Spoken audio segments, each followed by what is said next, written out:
সেই কথাটাই এখানে বলছে।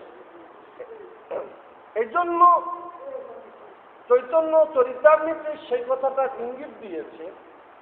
হ্যাঁ, কৃষ্ণ হয় সূর্য সম, মায়া হয় অন্ধকার, যাহা কৃষ্ণ তাহা নাহি মায়ার।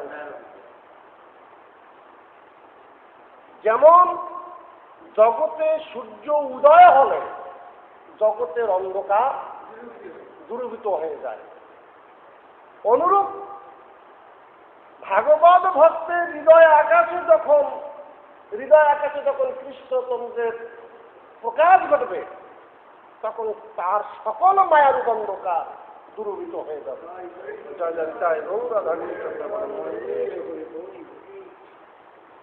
এই জন্য তাহলে আধার তৈরি করতে হবে। কৃষ্ণচন্দ্র কোন আধারে প্রকটিত হবেন, প্রকাশিত হবেন? ভক্ত হৃদয়ে। তাহলে হৃদয়টাকে কি করতে হবে? নির্মল করতে হবে, পবিত্র করতে হবে। এই জন্য দোষ মুক্ত করতে হবে।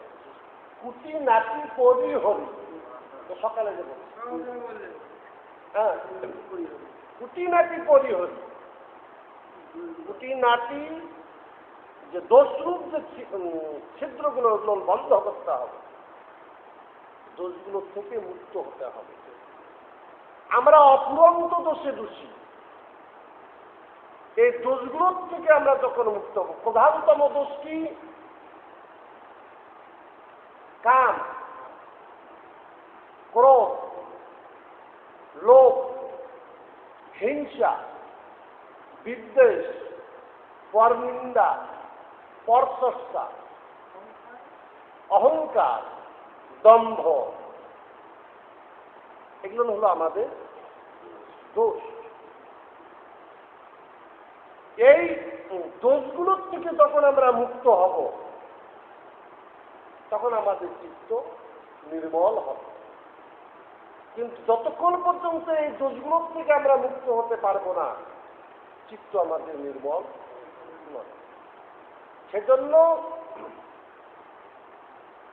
শুদ্ধ চিত্তে, কোন চিত্তে? শুদ্ধ চিত্তে। চৈতন্যতে তাই বলছে, নিত্য শুদ্ধ পুষ্প প্রেম সাধ্য কম নহে, শুদ্ধ চিত্তে করয় উদয়। কোন চিত্তে উদয় হবে? শুদ্ধ চিত্তে উদয় হবে। চিত্তটা কিভাবে নির্মল করতে হবে? কৃষ্ণ প্রেম নিত্য তো শুদ্ধ।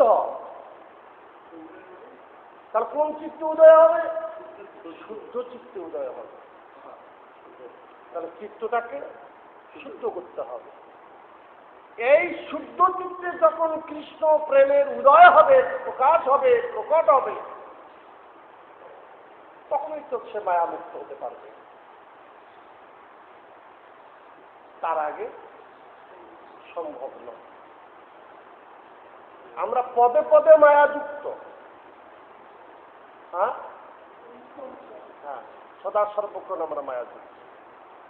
তাই এখানে তাহলে সুন্দরভাবে আমরা জানতে পারলাম কি